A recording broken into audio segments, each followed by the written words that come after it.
The whole concept was just outsourcing these big teams, doing mandatory tasks and nothing outside of the box of that. But I think the whole world is changing with regards to outsourcing. What you do next can really set up how this relationship is going to go from now on. I mean, you can throw your toys, you can get upset, you can jump up and down. It's not going to do anything. The more we understand each other's businesses, the more we see where we can add value, the better for the community of the Lekker Network. Before we start this podcast, will you please like, follow, and subscribe to the Right Place podcast right here on YouTube, Spotify, or Apple Podcasts. Rudolph and I would also love to connect with you on LinkedIn, so look us up there too. Thank you. Cheers.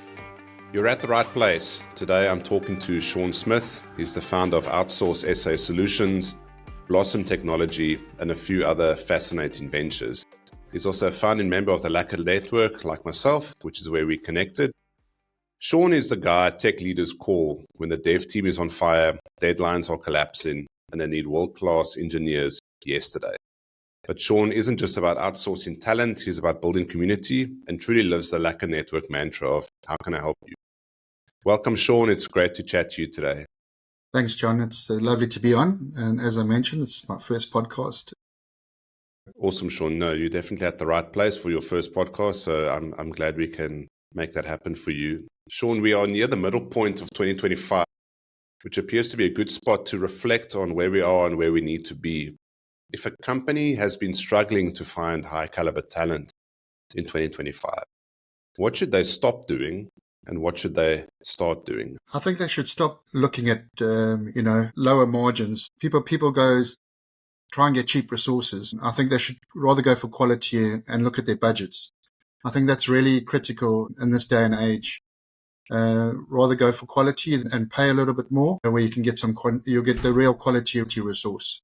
South Africa is quite a competitive market for tech resources globally, and there's a lot of big players fishing in the South African pond for this top talent. And there's a lot of good talent at affordable prices, but they shouldn't be going on the Indian model where they want to get resources on a cheap, rather pay a little bit extra and get that quality. So that's what I would advise any organization. No, that's a great point there. And I think it's in line with what I've heard Alex Hormozy say, he's massive online and all over LinkedIn as well. He says there's according to his calculations, if you employ a B talent or a C talent, you're absolutely wasting your time. He says an A talent is going to sometimes give you 6 to 8 times more productivity and ideas and comfort that the job is going to get done the first time. Whereas like a B or a C talent, they're going to need more coaching, they're going to need more hand-holding, and by the time you finish with all of that, the job is still not done. Would you agree with that? Exactly. Absolutely. What the clients are finding out is that A talent can actually add value in other parts of their business. So generally, from my experiences, those A talents actually stay longer on projects where they can add value elsewhere within the business. So you get that added advantage of that A talent.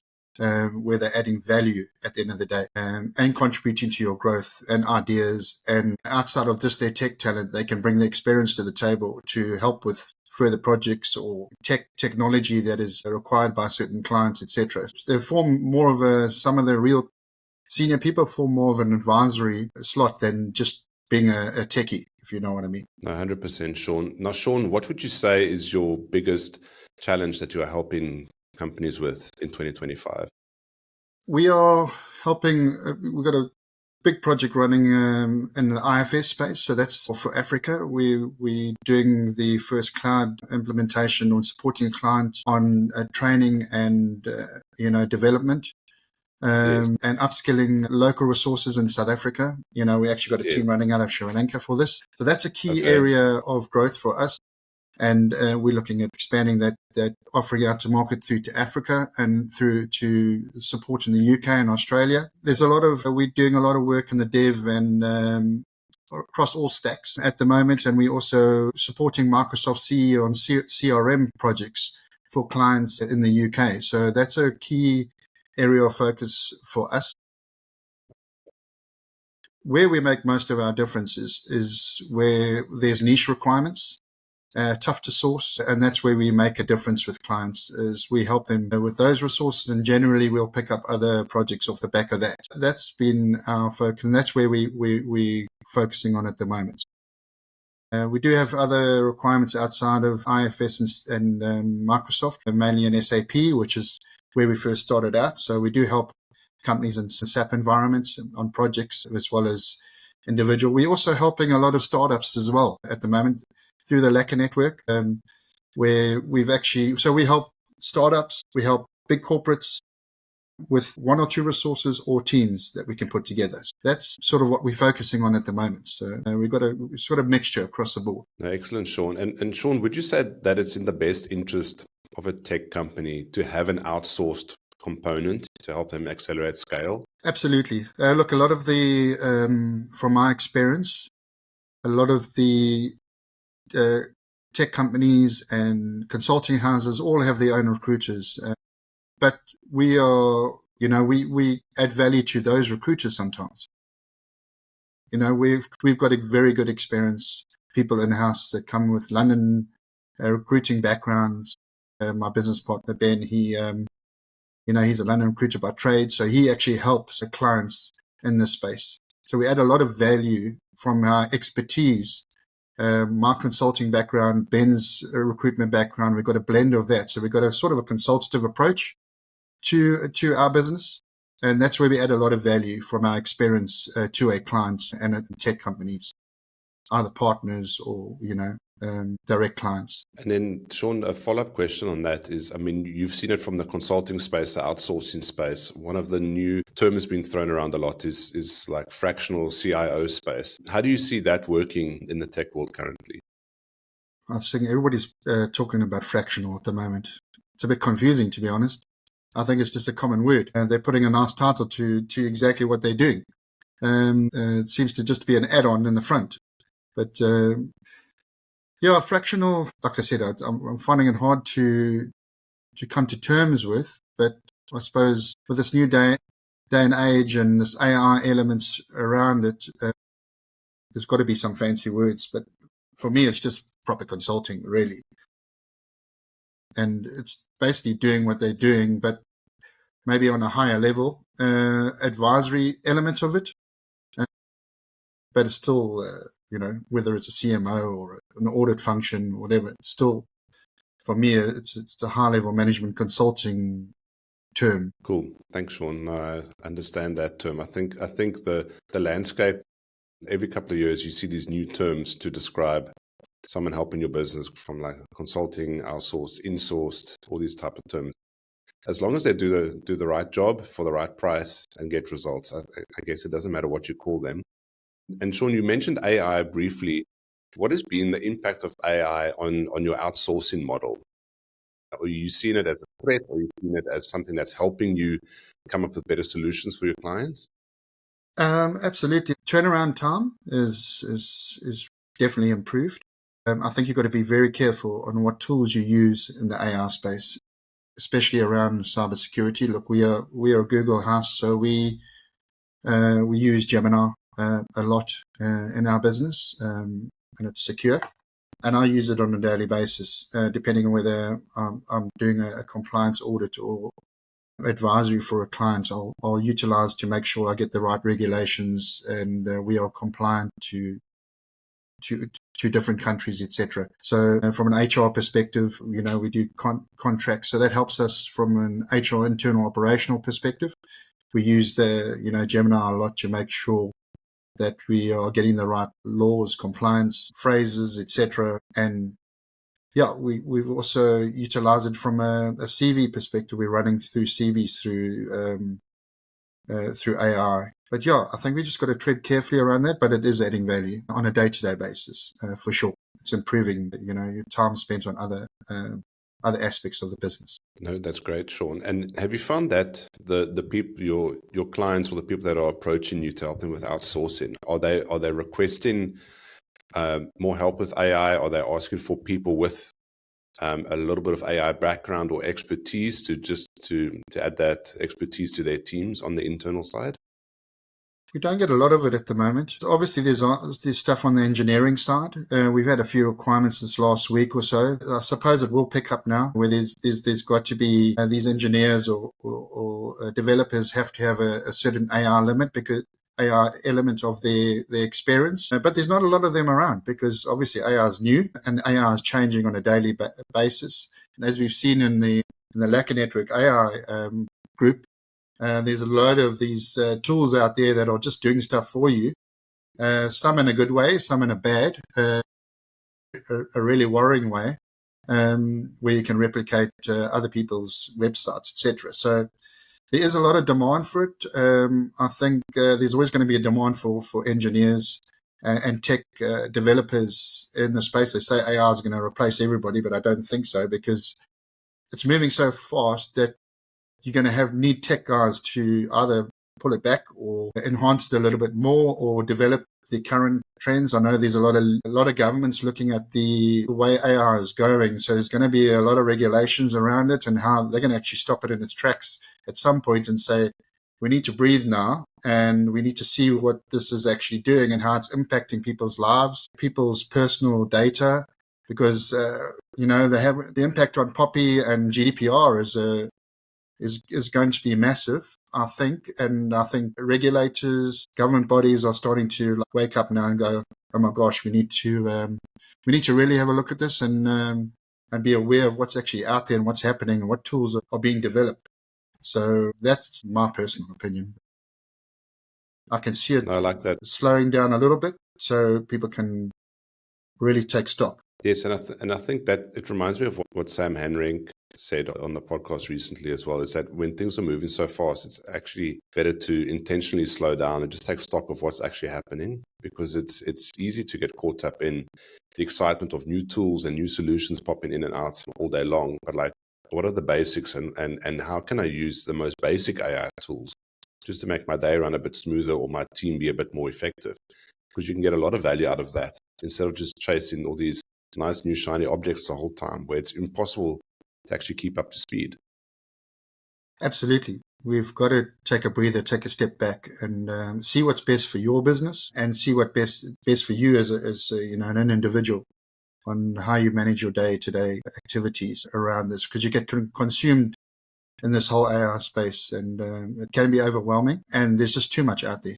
So I agree. You've got to take a step back and see what best works for you and your business. Yes, 100%. Now, Shaun, you told me about this misconception about outsourcing, that it brings in lower quality or lack of expertise people to a team.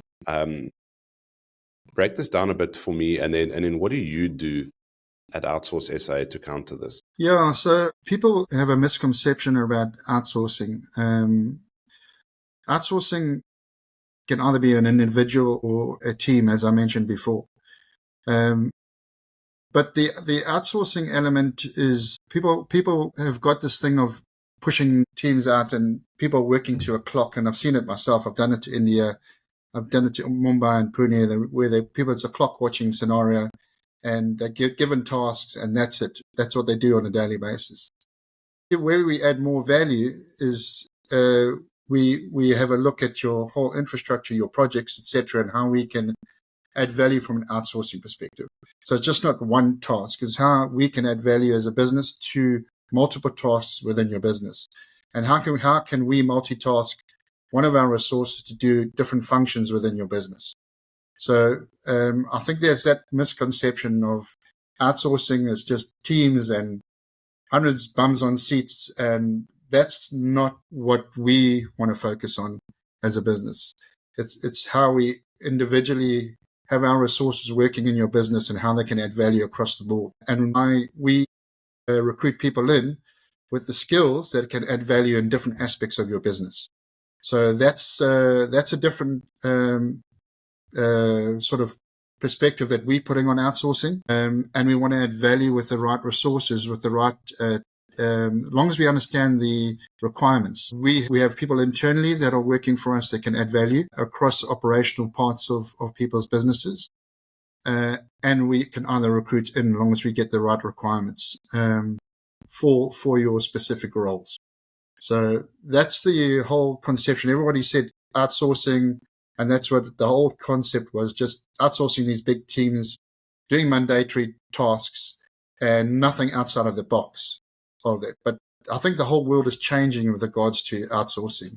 We certainly changing our way and our approach just to add that more value and to bring that quality to the table. And it's about longevity and having your long-term relationship with your customer and adding value across the board. And that's the outsourcing element that we can bring to the table. And I spoke about it before with my expertise, my Accenture background. I'm working in the city of London, outsourcing to India, Pune, working in Accenture, working with teams in the Philippines and Mauritius and all that type of thing. And having that outsourcing background adds a lot of value to what we bring to the table. And then with Ben's expertise and getting the right talent is how we add value as a business, not just an outsourcing body that, look, we part of BPESA, which is the outsourcing body of South Africa. I sit on the London Council, sit on the advisory board. We add value at that level where we can have those type of conversations, where we can add value to a client rather than just be another outsourcing, company that just wants 50, 100 seats and looking after. We add value from a top level down, and not always about 50, 100 seats. It's about the 1 to 10s to 10s where we can really add value at the end of the day. So I hope that answers your question, John. No, that's very good, Shaun. That's very good. And Shaun, you also work with Nearshore and Offshore teams. Can you just break down the difference there and what are the benefits of each that you found? Yeah, so that's really important. And from my experience and my consulting background, I think it's so important that you have, specifically on a high level management level and like a project management level, that you have the Nearshore. There are clients that require resources across Europe, because I'm based up in London, and in Ireland, where we supply local resources to specific projects because they like to have people on the ground in the teams and at a senior level, either at a tech senior level or a project manager senior level. And then you have your backfill of your outsourcing resources being managed out of a location like South Africa, Durban, Joburg, wherever, Cape Town. So I think that model works really well.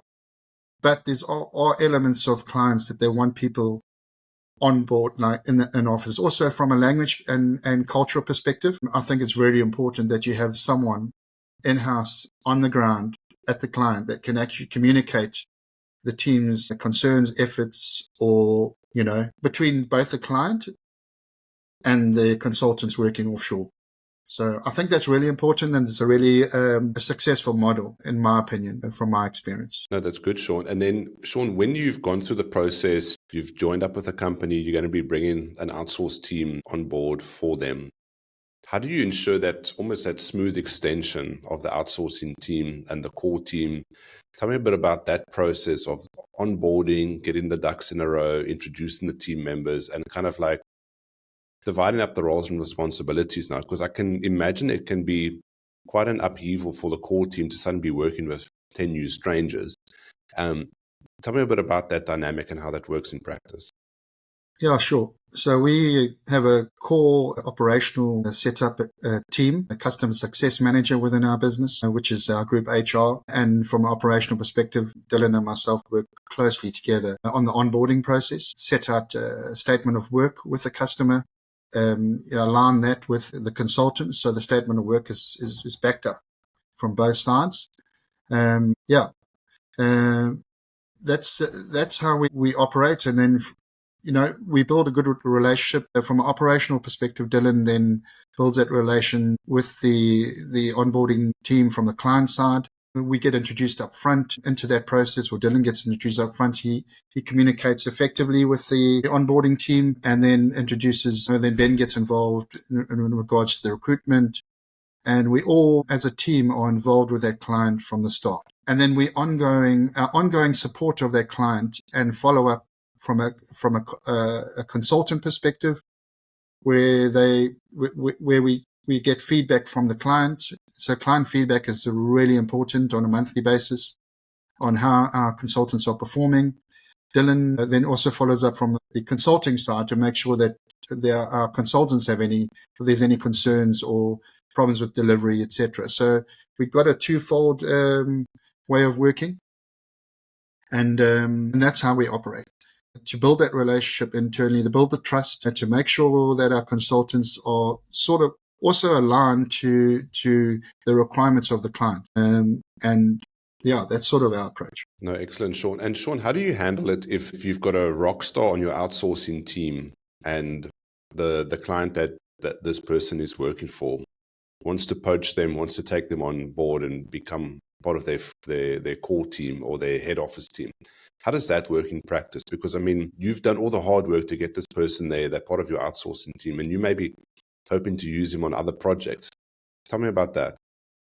Yeah, it is a difficult one, but at the end of the day, funny enough, I'm just doing one right now. So we're actually finalizing contracts for him to go permanent. So, at the end of the day, John, there's so many consultants out there that are quality. What we always say to our clients is the same question they ask us is, how flexible are we in giving up any of our consultants? End of the day, those consultants are going to go regardless, whether it's to your client or to a competitor. And that's why I'm trying to save it now for our client to be looked after. End of the day, I've got to look after the individual, his requirements, and my client.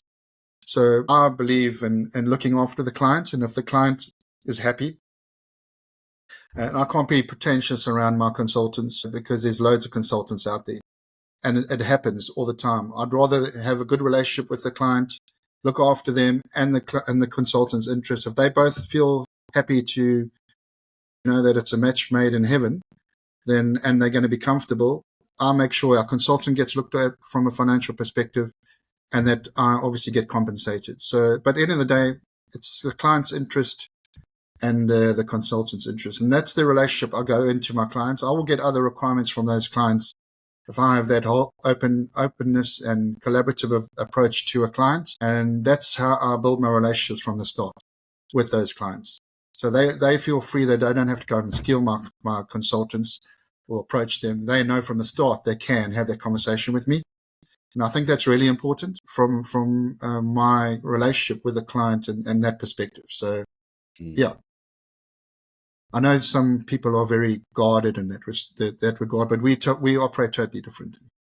No, that's excellent, Shaun. I really like that approach, and I think that is where you can build long-term relationships. And I mean, I'm just thinking back to my days in some of the corporates that I've worked for. When someone's told you that they are going to resign or they're going to move to the opposing team or something like that, what you do next can really set up how this relationship is going to go from now on. I mean, you can throw your toys, you can get upset, you can jump up and down. It's not going to do anything.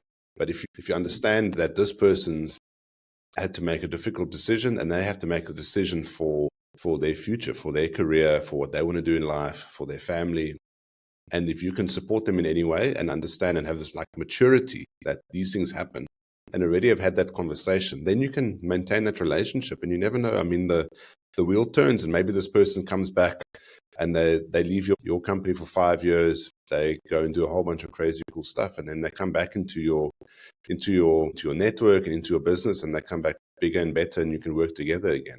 And life has a funny way of doing that. Have you seen some of those examples? Absolutely. I mean, we've placed people over the years where they've come back and they've now at CIO positions, and now they're wanting to deal with us because we looked after them and we put them on a good career path. And now they're in really senior positions. And when you have that sort of relationship with your consultants and your clients, things do come back, swings and roundabouts. And, I've worked with clients before when I haven't done any business over 3 years, and then they come back to us. Or consultants that we've placed now want to deal with us. And they know they never forget. They never forget good things that you do for them. So, if we continue to have that approach, then it does come back, and I agree, totally agree. It does rear its head, and good things pay off. Good things come to those that wait. And I know that's a Guinness saying, but it truly is true. But I do like a Guinness. But anyhow, yeah. But it is true. Good things do happen when you have this type of approach and you look after people. And that's the most important thing. No, that's wonderful, Shaun. Now, Shaun, here at the Right Place podcast, we believe that the right place is at your intersection of your roles, relationships, and environments. And I just want to focus on that a little bit. I love when you told me that you don't say that you're a vendor, you say that you're a value protector. How does that translate into your day-to-day roles that you fulfill with these many ventures that you're on at the moment? Yeah, look, for me, it's all about values, and we set our values in our business, across our businesses. And I'm very protective over that. And we've got to live to our values. If you live to your values, then people trust you and you build good relationships. And if you can project that and showcase that to your clients, your consultants, your partners, and building that trust is most important. The values are held in high regard.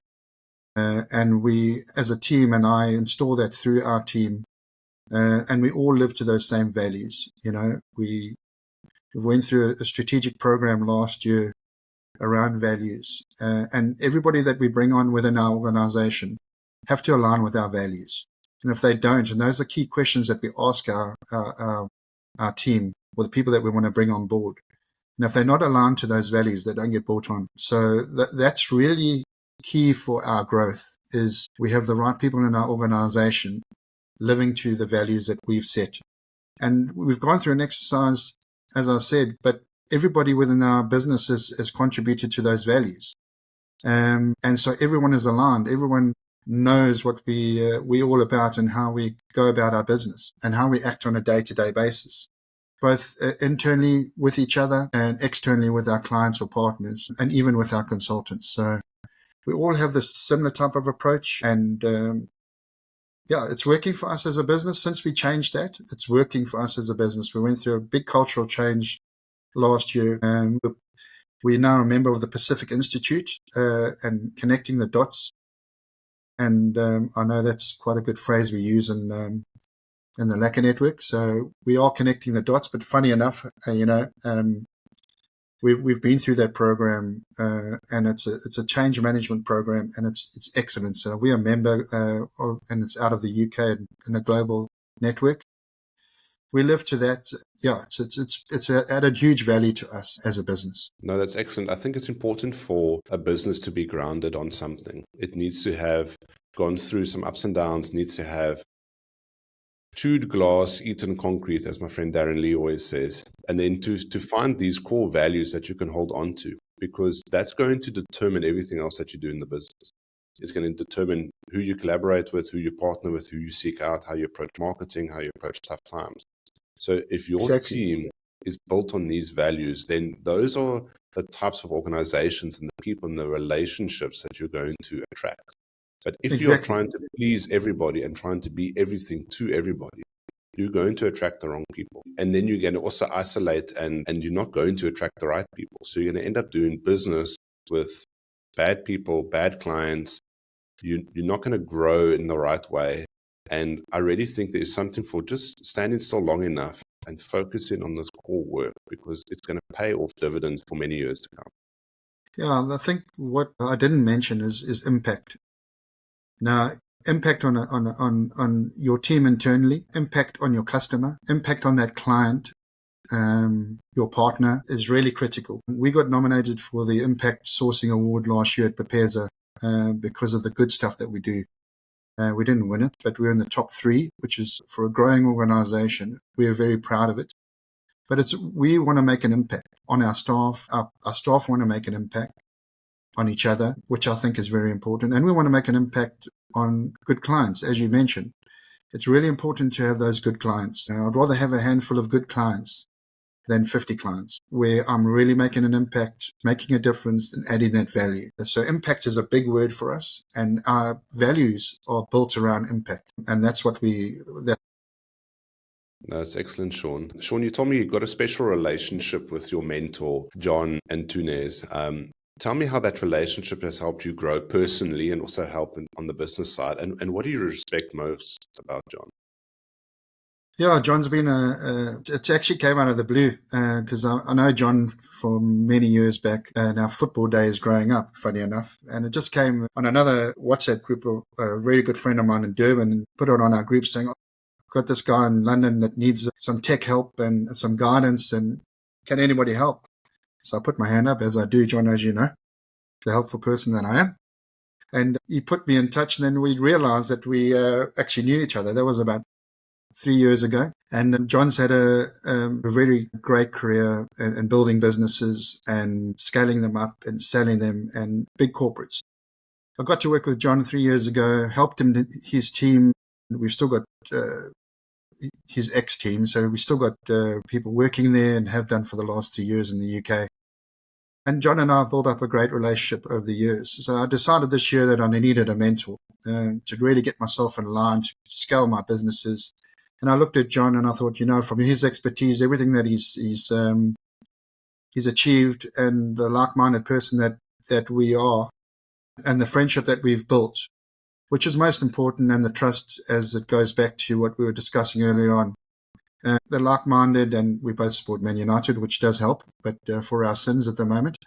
So I approached John. I said, John, do you mind if I ask you to be my mentor? And he said, with pleasure. And I've gone on a journey with him this year. And he's really, he's obviously in a CEO role now in a different organization. He's making major changes there, and they're doing extremely well. He's doing some great acquisitions. And I wanted him to just give me some guidance on how I grow, split my businesses, grow the focus. And he's really made me focus on the stuff that he's coaching me on how to reposition our business in the right manner, and, how to structure our teams and how to focus a little bit more. So I'm going on that journey with him, and he's adding huge value to what we're trying to achieve long term. Yeah, so I hope that answers your question, John. But he's a fantastic guy and has the same values and very thorough. And I know you'll be honest with me, which is the most important thing. That's what you want from a mentor, to keep you in line and to guide you in the right direction. So he's doing a fantastic job there, and I'm trying to tap into as much knowledge and be like a sponge and get as much out of him as possible, so I can add value to my business, to my people in my business, and to my clients at the same time. I really love that answer, Shaun, and I can hear the professional affection that you have for John and the impact that he's made. And I think partnering with these people and having these one or two key relationships over a couple of years is going to pay dividends, and just learning and just sharing and just listening as well. I mean, sometimes you don't have to talk, you just have to listen. Like, how would you do it? Or what would your advisor do in this situation? Or how should I approach this? And just to hear these different options that you won't necessarily see, in a podcast or a book or another YouTube video or something, but actually having a one-on-one human conversation, I think is really important. And over time, you get to learn a lot from each other. And I'm sure John's also learning some interesting things from you as well, Shaun. And now, Shaun, you've been splitting your time between the UK and South Africa, mostly based in the UK side. What do you appreciate about both of the unique environments, the UK environment, the South African environment, especially in the outsourced space? The UK environment is extremely vibrant, and there's real go-getters here, and people want to do business with the right people. So the environment is hot. It's obviously opening up with the political changes in the UK. There's a lot of opportunities for outsourcing to South Africa, to Africa. And the likes of South Africa, from an outsourcing perspective, I think we can capitalize on that opportunity. And South Africa is very new in the tech outsourcing space. It's always been a CX outsourcing and all these call centers and everything. They're very well renowned for that. But I think there's a great opportunity now for South Africa if we can get it right in the tech outsourcing space. I'm fortunate I've been a little bit ahead of the curve, so I'm trying to drive that. But that initiative is there.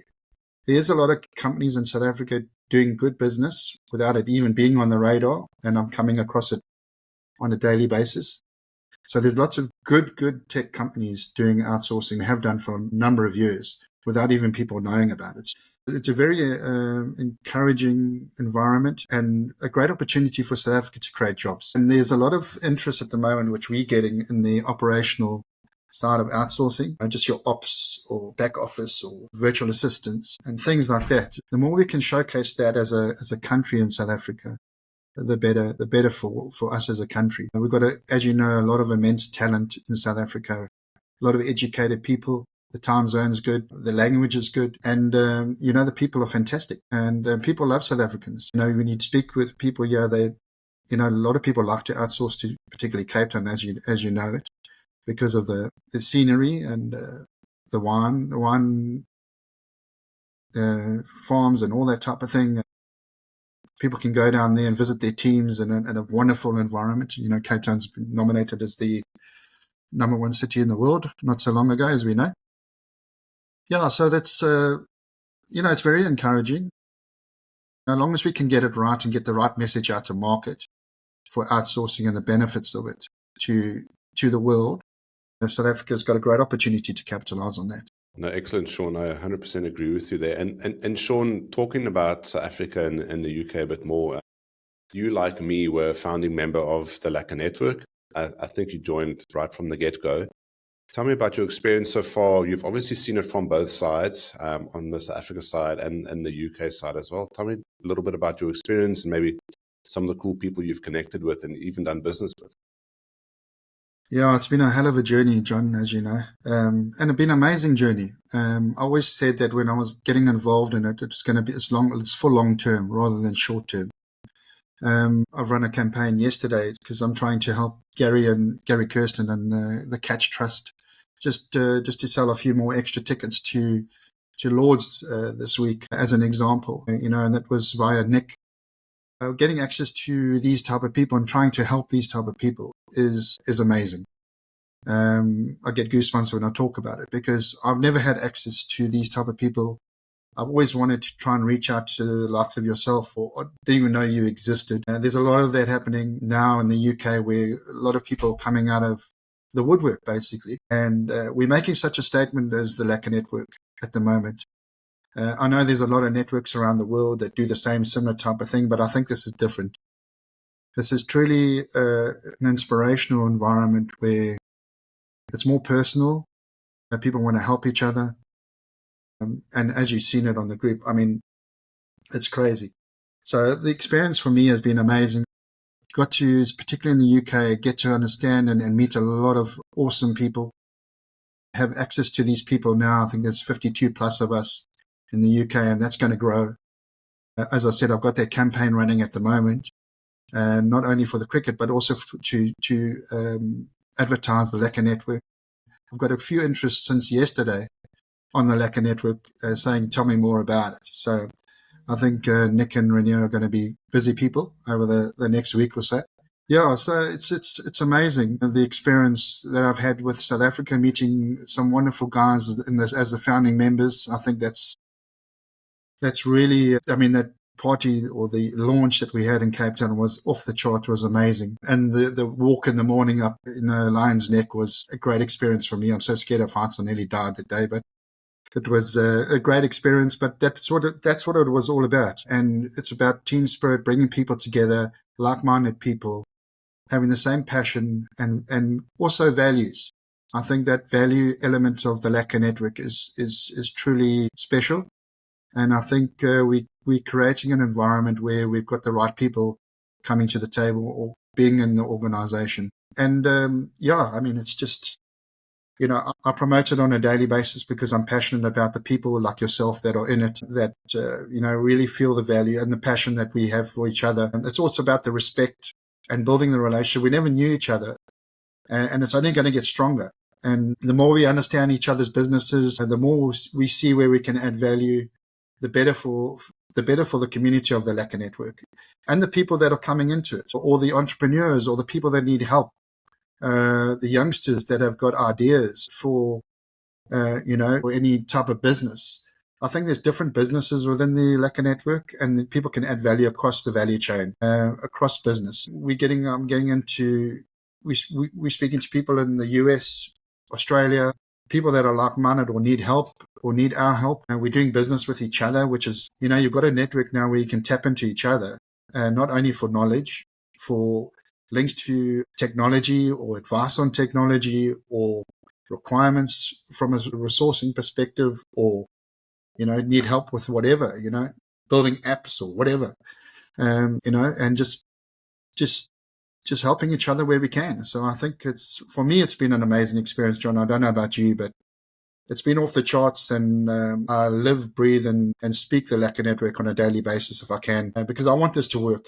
because it works for everybody. It works for me. And I think, I'm just proud to be involved, proud to be associated, and proud to be a founding member like yourself. And it's been amazing. The journey's been incredible. No, it's wonderful to hear, Shaun, and I'm fully on board with that. I think it's been a amazing building journey, building in public like Renier likes to do, and just connecting with fellow South Africans and having this commonality of being South Africans. We can just start a conversation. And every day I'm meeting one or two new members here in Cape Town, and I know that people are connecting like crazy all over the world and via the platform and via the WhatsApp groups. And it's amazing to just see people just having a conversation. And they're not trying to sell to each other. They're just trying to figure out who you are, what you do, why you do it, and how can I help you? And maybe it's just a question of us just getting to know each other, and the business side of things is going to take care of itself. That's going to be a byproduct of just having good conversations with South Africans all around the world and adding value to them, or just supporting them, being an ear for them when things are going a bit rough, or just pointing them in the right direction. So no, this is a wonderful testimony to that, and that even though we are far apart, we are like still connected by something, and that's just being a South African, just being a Lekker person, having this commonality, having the same feeling, vibe, same language that we can share. That really is the glue that keeps us together. And exactly like I said, the people want to help each other. And I'm definitely in it for the long run as well. Want to see this go to a couple of thousand members all around the world, having massive impact, like you keep mentioning. And I mean, again, I wouldn't have met you. I wouldn't have met people like Bevan or Sam or Nick Latouf. There's some really amazing people that you get access to suddenly. And it's not like these people are sitting high and mighty, and you can just contact them and they're more than willing to help, more than willing to listen, give you some feedback on whatever you're dealing with. So that makes it really special. Now, I think that's important. It's a really important. Sorry, John. You've hit the 100%. nail on the head there. And, those people are not sitting on their pedestals. We've come across high-profile people. I've spoken to Springboks. I've spoken to, people that you'd never have access to. And they're all normal people. They want to help. They just say that we South Africans, we want to just do our best. So encouraging. You don't have to worry about going into a conversation with somebody that thinks they're high and mighty. And that's not the case here. And it's just about how can we help you. So it's awesome. Yeah, 100%, Shaun. Shaun, here at the Right Place podcast, we always end off with one similar question for all of our guests. Shaun, what has been in your right place in 2025 feel like? Well, I hope to catch the lottery tomorrow night, which is £208 million, but that'll put me right in the right place. On a serious note, making sure that my business is growing and I'm growing with my networks, doing business with the right people, seeing my staff grow, seeing them get opportunities that I am creating for them, and the setup that we have internally is for staff, giving them opportunities to be entrepreneurs, to help them grow. That would be, to see them successful in what we're trying to achieve within our business over this year. Obviously, growing our client base and increasing our turnover does help. But at the end of the day, I want to do good business with good people, like-minded people that want to work with us. And that's who I want to work with. And you know what? That contributes to my growth of my business, to my staff, enables them, brings them more revenue, lets me look after them from a financial perspective and personal perspective. And that's what it's all about. I'm all about giving back to my team, my business, and making sure that we are successful in an entirety as a business, and everyone benefits from it, and to give people opportunities. So that would be me and my focus for this year, and adding value where I can, both from my team perspective, mentorship, and to our clients. Wherever we can add value, we add value. And like I said, I want to deal with like-minded people, benefit from my networks, add value to the Lekker Network, and add value because if I add value there, it's going to come back. It's just all about adding value over this year and seeing where and what journey we can go on with various people and organizations. So that's us in a nutshell, John. And I thank you very much for having us, or having me on this, and giving me the opportunity.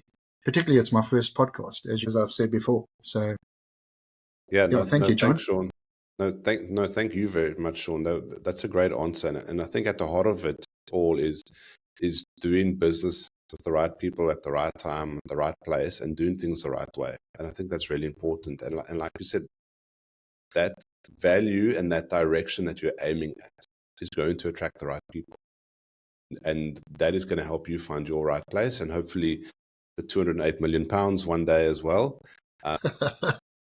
It's been a great conversation today. I really, really appreciate your time. If people want to connect with you, if people want to learn more about what you do, where's the best place to do that?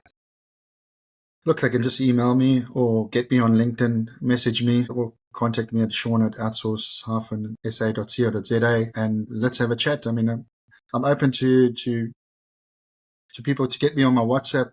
Doesn't really matter, but they can get that off LinkedIn, and happy to connect directly with people. I'm best when I speak to people rather than do it over email or whatever. So just make contact. I will get your number, give you a call, have a chat, and see how I can add value. So thanks, Awesome, John. Shaun. Awesome. Thanks very much. Appreciate it. Thank you very much, Shaun. Ladies and gentlemen, this has been Shaun Smith. Please connect with him on LinkedIn. Please check out Outsource SA as well. Please follow him on LinkedIn. Please support him in any way that you can. Please reach out to him. Thank you, Shaun. Thank you, ladies and gentlemen. Thank you so much for listening to this podcast. Thank you for your support. Please remember to like, comment, and subscribe to The Right Place, where it is on YouTube, Spotify, or Apple Podcasts. And we will see you next time at The Right Place. Cheers, Shaun. Thanks, John. Appreciate it.